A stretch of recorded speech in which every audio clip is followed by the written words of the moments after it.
Créée en 1970 en Maurienne, la station de Val-Fréjus a connu bien des turbulences financières, notamment après la liquidation judiciaire de Transmontagne en 2007 qui exploitait ses remontées mécaniques. Alors aujourd'hui, la station entend repartir du bon pied grâce notamment à de nouveaux équipements. Ils étaient inaugurés hier. Reportage Bernard Portugal et Guy L'Hôpitalier. Allez, c'est parti. Une télécabine 8 places dès le départ de la station et un télésiège débrayable 6 places pour emmener les skieurs au sommet des pistes à 2750 mètres d'altitude.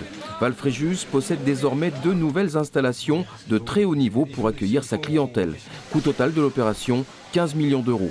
La moitié de la somme a été versée par le Conseil général de la Savoie dans le cadre de son plan d'accompagnement des stations moyennes. Les stations moyennes, elles ont leur place d'abord dans l'économie de chacune des communes et de chacune des vallées, et elles ont leur place aussi parce que ce sont souvent des stations d'entrée qui permettent à une clientèle qui a des ressources moins importantes ou à des familles avec des enfants débutants d'apprendre et de découvrir le ski. Et c'est pour cela que le département a participé ici à cet investissement à 50% aux côtés de la commune de Modane.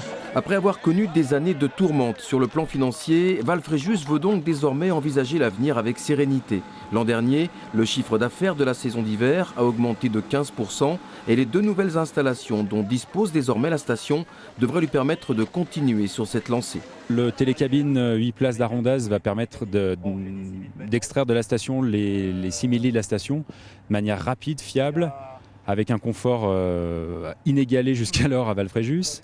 Le télésiège débrayable 6 places, lui, va permettre de créer du ski sur le site d'altitude, donc entre 2002 et 2700 mètres, avec des rotations rapides. C'est un télésiège qui met 5 minutes sur la montée, 6 places. Donc ça va être vraiment un produit où on va redécouvrir du confort et de la fiabilité sur le site. Après avoir subi, comme beaucoup, une météo capricieuse pendant les vacances de Noël, Val-Fréjus attend désormais celle de février avec confiance. Les réservations pour cette période sont en effet très bonnes. Et autre point positif, la vente de forfaits à la saison est en nette augmentation cette année.